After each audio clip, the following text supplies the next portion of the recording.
Hello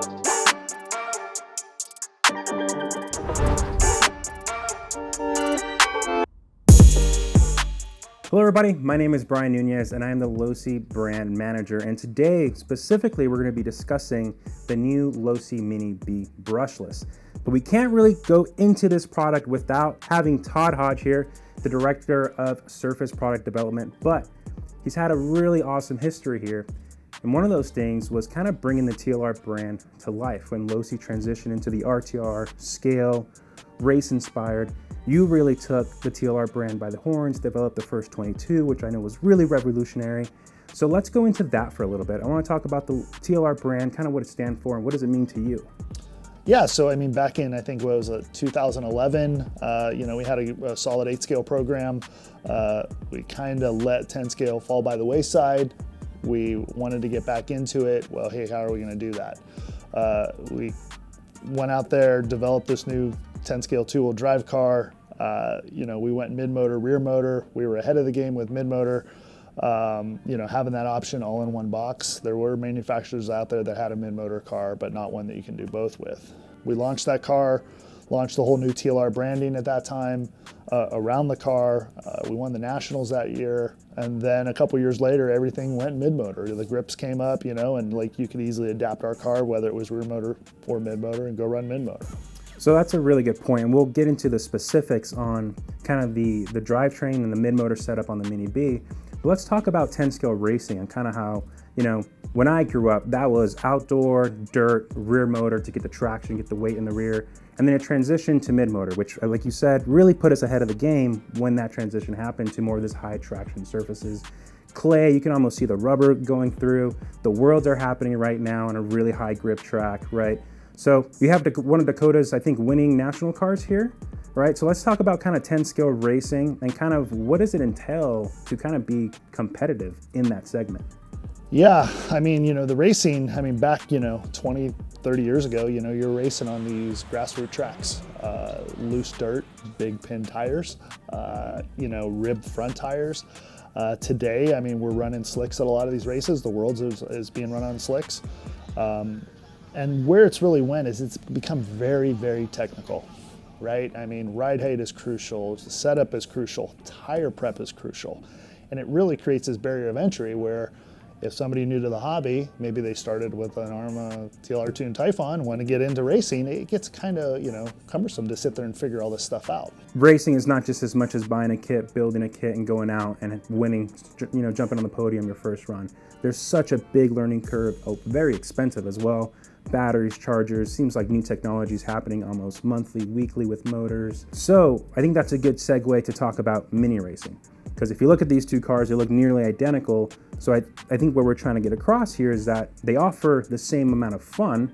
There is competitive racing for them, but at a much simpler, more fun, relaxed type of environment, right? Yeah, for sure. When you look at this, it's a mini version of the 22, which is awesome. But it's very simplified, it's not very technical, it's easy to get into. The price point is much lower, right? To be able to get into this, whether you're getting into brushed or, with the new brushless. And just I would say the ability to go grassroots racing in your backyard, smaller areas. You don't need this prep track, it's coming with pin tires, rib front tires, a very neutral setup out of the box to get you into it. So hey, if you're ever wondering, hey, do I want to get into racing? You can get one of these little guys, go down to your local track, carpet track, or you have a dirt track in your backyard that you created. You got this, for a couple $100, and you can go out there and race it and have fun and figure out if you want to get into take the next step up. Yeah, exactly. So it's a good segue product, and I like what you mentioned there about it being building a track in your backyard. We've seen that a lot. We've seen basements that are like what we would consider the ultimate man cave with track setup, big berms, wood jumps. And again, guys are just getting these, maybe they don't want to go to that level and go for sponsorships and all that kind of extra responsibility and stress that comes with it. Maybe you and your buddies just want to, buy a car and have some fun in the basement. Maybe it's you and your son or your daughter that want to have some fun. So I think that's another element. We've also seen out here in California, driveway tracks, right? Grab some PVC pipe, it's pretty expensive, some elbows, some 45s, make your own little course, grab some wood, 2x4s for whoops, set a, rug over them, And that's, I think, what this product does. It kind of just lets you feel like Dakota Fend for a percent of the price and a percent of the parts you need and the batteries and all that kind of stuff. Yeah, for sure. I mean, really at the end of the day, the car handles very similar to a 10 scale car, but in a smaller version. The technical aspect is reduced quite a bit. You can obviously adjust your camber lengths, your toe and stuff like that. You can adjust your shock oil. You can still have fun with it and learn, right? And pick up on stuff that maybe as you venture into the bigger stuff, you get an understanding with this. What makes those cars similar? Obviously one's bigger than the other, but let's go into the details of kind of truly how similar they are, the setups, the option parts we're going to be offering. So with that, let's go into the details, features, and benefits of the Mini B brushless. All right, so now we got the T1 version and the T2 version. These liveries are obviously meant to resemble the Mini T brushless liveries. Now, the reason we went brushless, which is the key feature, the first big feature on this, is because the Mini T brushless is actually our best seller, which means that a lot of guys want that brushless system, want that brushless power right out of the box to likely hit the track or beat their best friend, at the track, right? So let's start there. Let's talk about, which is a new system, different than the Mini T. It's now a Spectrum system for the brushless system. Yeah, so what we have here is we have a Spectrum 2-in-1 brushless 6,000 kV motor. It's now coming with the IC2 connector. So that's really good. It'll come with a Spectrum 810 milliamp battery. So everything connects there, and it's going to come with a Spectrum USB charger to charge that battery. Perfect. So just what's cool about this is that battery is new as well. And the smart technology, really what that's doing is, one, you don't need to select the chemistry, your amperage, or worry about none of that, especially for this product, which is more, but around the beginner. Just plug it in. The charger knows what to do. Just almost like a drill at your house, right? You don't have to worry about it, which is really nice, especially for the young ones from the safety regard. But also let's touch base on that SR315, which I think is a really cool feature, especially for this vehicle. Why is that such a big thing for any future racers or if you're planning on hitting the track? Yeah, so like we were talking about before, right? This is a great entry-level product to get into racing to see if you want to experience it. We put an SR315 in here, so hey, it comes with an SLT2 transmitter. It's one of our lower end transmitters to get you started.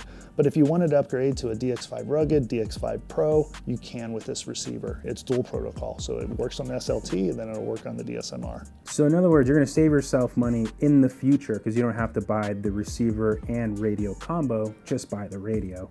You're already set to go here. Correct, or maybe you already have those radios and you can just bind it to it, your memory model, and start racing. Perfect. Another cool feature about this is that it's a 3-channel, so there's an extra auxiliary port already there for your transponder.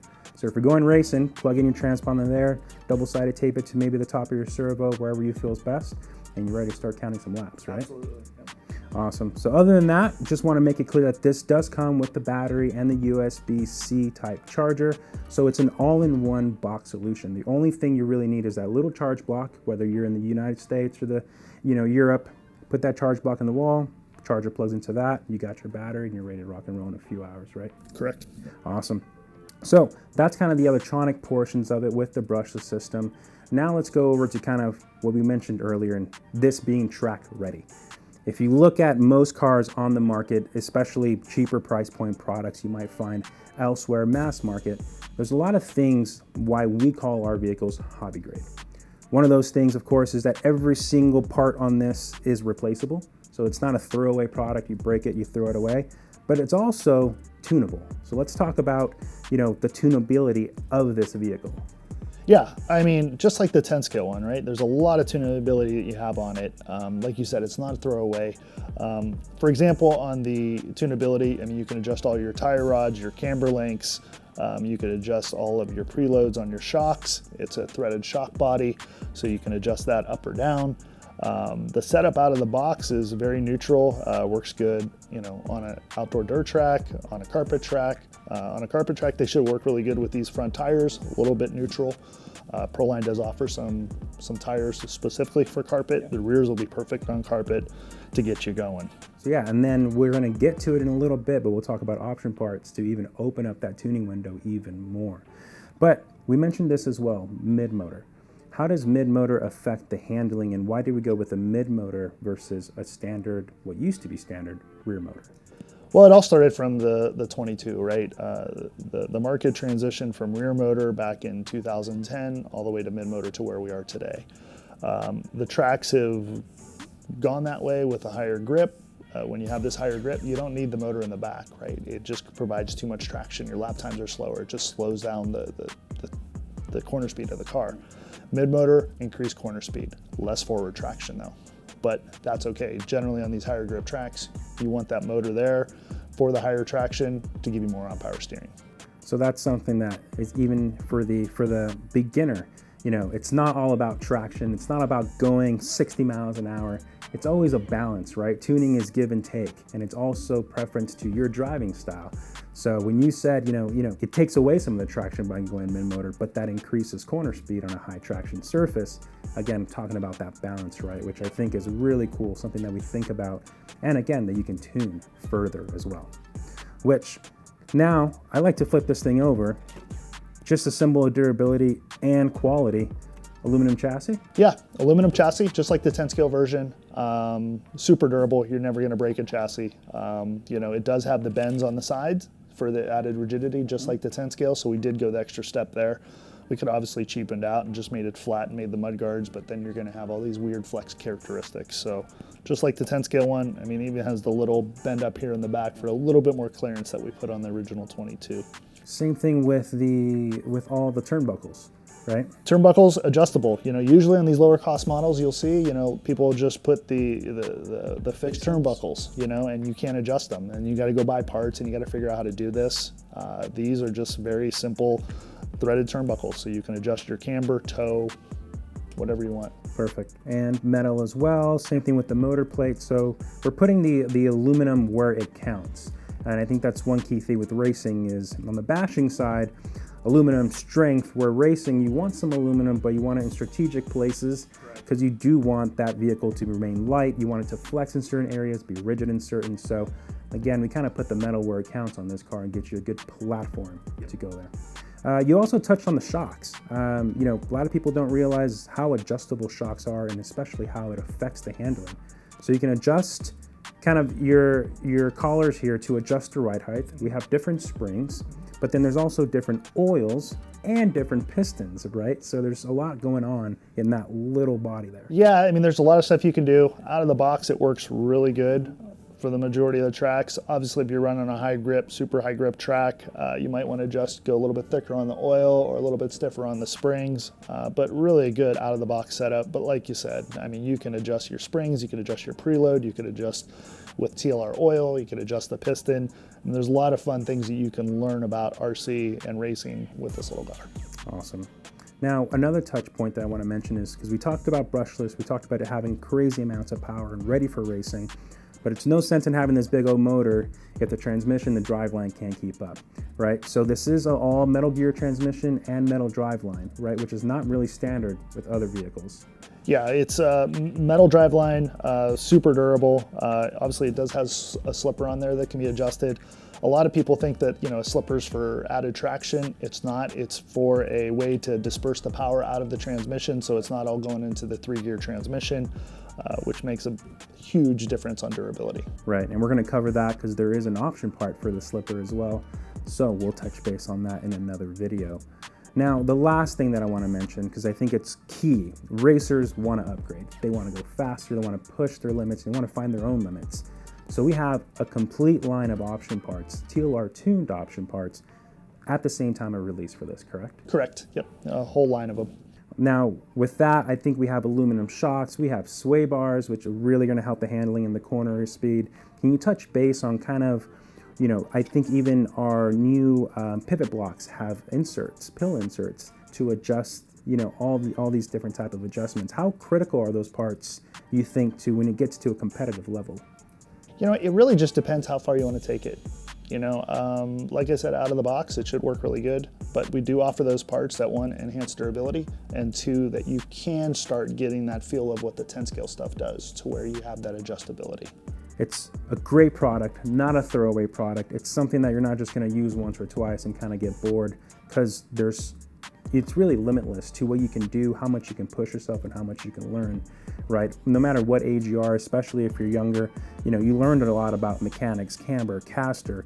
You know, when we talk about the full-scale racers on the Losi side, the Casey Curries of the world, the Juan Pablo Montoyas, they're always amazed at how intricate our cars are compared to theirs and how much we actually go into it. So with that, I think anything else that you want to mention? The only thing I'd like to mention, on this model, we did use the updated servo saver from the mini drag car.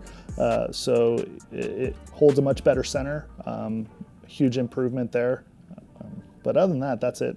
Actually, one more thing. Yeah. So we have the big shot rear tires. So if you're one of the old school guys like me, you'll respect that. The old big shot tires that we used to run on the loamy dirt, and then the wide body fronts, which just really good for just getting out there and cutting some lines through the sifty dirt. Sweet. Awesome. Alrighty. Well, not only myself, but everybody behind the camera watching us now, I'm sure thank you for your time. Not only for this video, but for the past several years, I think 20 plus years you've been here at Losi and Horizon, everything you do for the brand. So thanks again, Todd, for taking the time. Thanks for having me. All right, so that's it for the in-depth video of the Losi Mini B brushless. If you're interested in learning more about this, feel free to check out our YouTube channel. We're gonna find a slew of videos of how to install option parts, of us racing them at the track, using Pro Line parts. So thanks again so much for taking the time today. We'll see you there.